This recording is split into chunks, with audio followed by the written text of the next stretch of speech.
महाराष्ट्राचा आवाज, आपल्या हक्काचा। सर्वांना माहिती आहे, इथून एक साधारण नागरिक उमेदवार म्हणून आम्ही देत आहोत। दरेकर ताईंचं काम तर आपल्या सगळ्यांना आधीचं माहिती आहे, पण आज आपण पाहतो इथे जनता सगळी रस्त्यावर आलेली आहे, कारण आम्हाला शिवसेना उद्धव बाळासाहेब ठाकरे पक्षाला आणि आमच्या उमेदवारांना पाठिंबा द्यायला आलेली आहे। आपण जर बघितलं की ज्या प्रकारे सगळं वातावरण पेटवलं जातंय महाविकास आघाडीतर्फे, पक्षात लोक फोडतात, याबद्दल काय सांगता? एक लोक फोडण्याचा, पक्ष फोडण्याचा, परिवार फोडण्याचा आपण पाहताय। महायुती किंवा भाजप आणि भाजपचे जे मित्रपक्ष आहेत NDA मध्ये जे आहेत, ED IT CBI यांचं काम सुरूच असतं, पण महाविकास आघाडी ही महाराष्ट्र हिताचं बोलत आलेली आहे आणि आम्ही हे महाराष्ट्र हिताचंच बोलत राहू।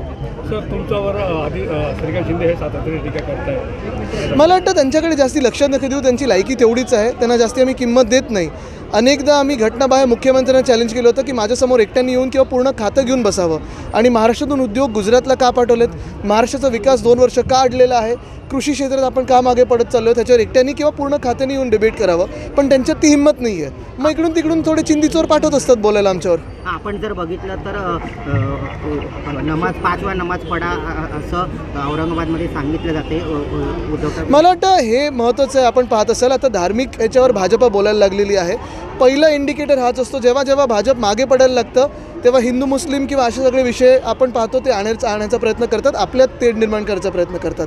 मग ते जिल्ह्यात असो, धर्मात असो, जातीमध्ये असो, महाराष्ट्र म्हणून आम्ही एकत्र आहोत सगळे आणि महाराष्ट्र हिताचंच बोलत राहू, कारण आज जर महाराष्ट्र हिताचं बोललो नाही तर भाजप आमच्या महाराष्ट्राचं मंत्रालय देखील सुरतला नेऊन ठेवेल। सर, प्रज्वल रवन्ना यांचा व्हिडिओ लीक झाला आहे। बरोबर आहे, पण भाजप त्यांचा प्रचार करून गेले, त्यांचे सर्वोच्च नेते त्यांचा प्रचार करून गेलेत, आणि निवडणूक आयोग त्यांची निवडणूक बाद करणार आहे की नाही ह्याच्यावर प्रश्न। निवडणूक आयोग सगळीकडेच डोळे बंद करून चालतं का? अशा भयानक जिथे प्रकार होतात तिथे पण निवडणूक आयोग गप्प बसणार आहे का? देशात निवडणूक आयोग आहे की नाही हा प्रश्न आहे, आणि भाजप कारवाई करणार की नाही?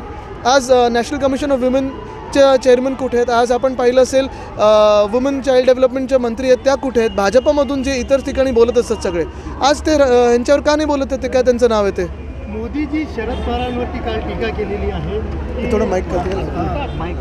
त्यांनी 45 मध्ये भटकती आत्मा, मला वाटतं एकदमच दुर्दैवी आहे एका अशा व्यक्तीबद्दल बोलणं ज्यांनी एवढं काम महाराष्ट्रात केलेलं आहे। महाराष्ट्रासाठी एवढे मोठे देशाचे नेते आहेत, आणि नेते सोडा वयमानाने जरी पकडलं तरी कोणाबद्दलही असं बोलणं हे दुर्दैवी आहे। आणि मला वाटतं महाराष्ट्रात येऊन अनेक हे बाहेरचे लोक नकली शिवसेना, भटकती आत्मा असे वगैरे सगळे बोलायला लागले। महाराष्ट्राला ही शिकवण देणार का?